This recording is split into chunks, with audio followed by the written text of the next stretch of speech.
Maintenant, on se demande qui vit au Mali? Qui vit au Mali? Les gens vont répondre les Maliens.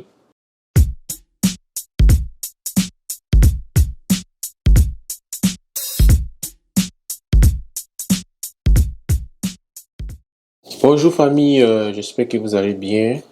Moi c'est Pascal. Aujourd'hui, nous allons vous parler du Mali. Le Mali, mais dans les documents officiels, on dit la République du Mali, est un État francophone situé en Afrique de l'Ouest.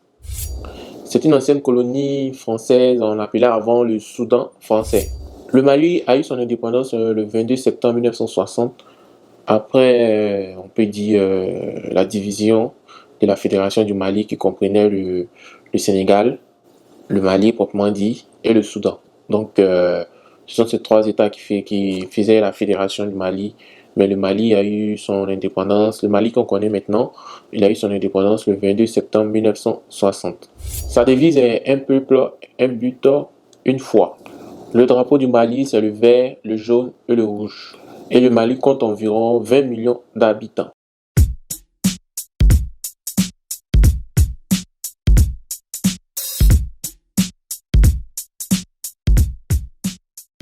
La Mauritanie à l'ouest, l'Algérie au nord-est, le Niger à l'est, le Burkina Faso et la Côte d'Ivoire au sud-ouest. Maintenant, nous avons aussi la Guinée et le Sénégal à l'ouest du sud-ouest.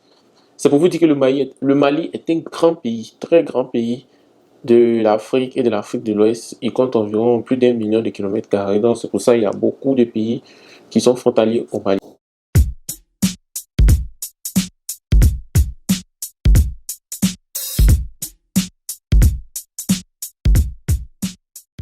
En ce qui concerne le climat, les deux tiers du pays sont désertiques. C'est un peu plus au nord et aussi cette partie est traversée par les nomades avec les troupeaux. Donc il y a un désert au Mali. Maintenant au centre, nous avons la région sahélienne. On peut dire c'est un peu sec, un peu humide parce que les précipitations ne sont pas vraiment comme on dit, assez abondante. On peut dire suffisamment, les précipitations sont insuffisantes. Mais là-bas, on trouve des steppes. Donc, la région quasi recouverte des steppes. Voilà. Donc, c'était un peu la région du centre. Pas trop humide, un peu désertique, qui recouverte des steppes. Nous avons les cultures du riz, du beurre de karité, du sorgho, de l'arachide.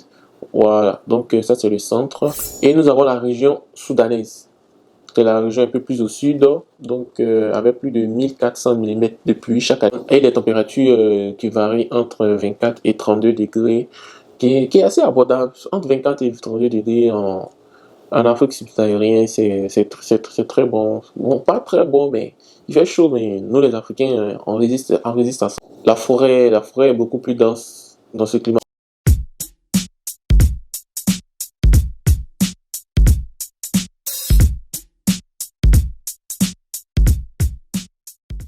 Maintenant, on se demande qui vit au Mali. Qui vit au Mali? Les gens vont répondre les Maliens. Ouais, c'est vague. Les Maliens, mais il faut rentrer encore pour savoir quel peuple vit au Mali. Donc, en 2020, nous avons près de 20 millions d'habitants, dont 51% de la population sont des femmes. Les peuples au Mali sont les Bambara, les Bobo et les Bozo, les Dongons, les Kassonké, les Malinké, les Mignaka, les Peuls, les Sénoufo, les Soninké ou les Sarakolé, les Sonraïs, les Touaregs et les tout couleurs. Ce sont ces populations qui vivent au Mali. Donc, si tu croises par exemple un ami malien, tu lui demandes tu es malien, tu es quoi? Tu es Bambara. Tu peux l'impressionner, tu peux lui demander tu es Bambara, tu es Sénoufo, tu es Touareg, tu es Sarakolé, tu es Dougon. Donc, c'est un peu ça les populations qui vivent au Mali.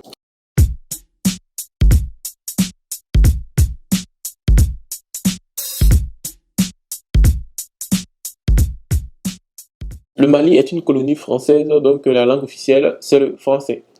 Mais ce n'est pas seulement le français qu'on parle généralement au Mali. Le Bambara aussi est une des langues officielles. On peut dire c'est le langage de tout le monde, quoi. Voilà. Si tu vas pas à l'école, tu es dans la rue, tu peux parler Bambara, tout le monde va te répondre en Bambara. à part les étrangers qui ne connaissent pas le Bambara. Si vous connaissez quelques mots en Bambara tels que bonjour, bonsoir, bienvenue sur Wapédia, écrivez juste en Bambara, bienvenue sur Wapédia en commentaire. Ça nous fait plaisir de comprendre et de connaître quelques mots Bambara.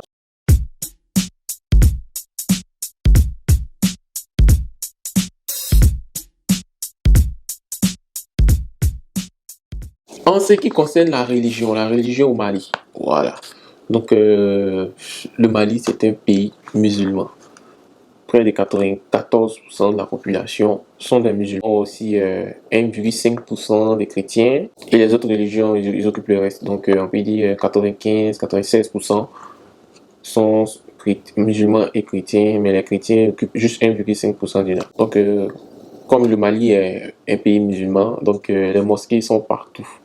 Il y a les mosquées partout, mais on peut aussi avoir aussi quelques églises. Il existe souvent aussi des cérémonies animistes, mais c'est interdit par l'islam. Mais chacun est libre de faire ce qu'il sa religion, donc il existe aussi quelques cérémonies animistes. Aussi, nous avons les griots et les marabouts qui nous rappellent souvent aux Maliens le passé animiste en fait.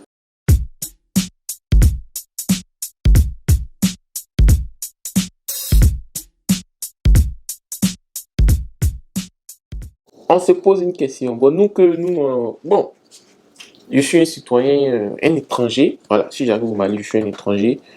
Qu'est-ce que je vais aller visiter au Mali? Voilà, donc je vais vous citer quelques endroits où, quand vous arrivez au Mali, vous pouvez aller visiter là-bas pour connaître le Mali. Il y a le zoo national du Mali qui contient beaucoup d'animaux.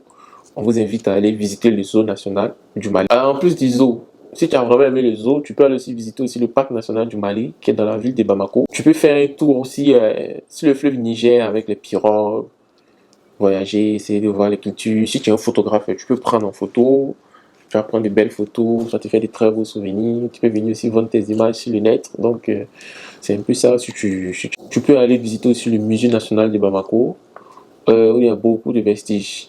Vous savez que dans le passé, il y a eu Sundiata Keita que tout le monde connaît, on a appris en primaire. Donc je pense que dans le musée national du Mali, il peut y avoir les histoires et les vestiges de Sundiata Keita. Aussi, vous pouvez aller dans la ville des Gao aussi pour aussi voir les vestiges anciens du Mali. Maintenant, si tu veux t'amuser aussi, il y a un casino. Voilà, il y a un casino, on l'appelle le casino de l'amitié. Soit tu peux gagner, soit tu peux perdre. C'est juste monter ton adrénaline en fait. Et aussi les cascades de Dandan. Voilà, pour aller nager, pour visiter les cascades. Donc on vous invite à aller visiter les cascades de Dandan au Mali. Aussi, vous voyez derrière, le derrière c'est rose. Donc pourquoi j'ai mis le rose? Parce qu'il y a un marché rose au Mali. Donc vous pouvez aller visiter le marché rose au Mali. Marché rose ou marché des artisans. Voilà, donc c'est à vous de choisir. Mais moi j'aime l'appellation marché rose. Si le dimanche arrive ou le vendredi arrive, tu peux aller visiter aussi, si tu es chrétien, la cathédrale de Bamako. Et ou si tu es musulman aussi, le vendredi, tu peux aller aussi à la grande mosquée de Bamako. Ce sont des joyaux architecturaux. Donc tu peux aller visiter. Et bon, merci d'avoir suivi Iwapédia. Donc vous voyez un peu le concept d'Iwapédia. À la base, Iwapédia était une chaîne qui parlait de la Côte d'Ivoire. Mais j'ai reçu plein de messages. Je me dis, écoute mon ami, parle de l'Afrique en général en fait. C'est un très beau concept. Donc dorénavant, nous allons parler, nous faisons 2 vidéos par semaine. Une vidéo sur la Côte d'Ivoire et une vidéo sur le pays africain. Donc si vous avez des idées de pays africains que vous voulez qu'on développe, qu'on fasse des recherches, qu'on puisse faire des vidéos avec, vous pouvez nous avec écrit en commentaire et on va vous répondre aussi rapidement et faire des vidéos sur ces sujets, ces thématiques. Donc il va y avoir une chaîne qui fait connaître l'Afrique. C'est fini, merci. Mais abonnez-vous. Voilà. Abonnez-vous. On vous voit, toi et toi. Toi qui me regardes, abonne-toi.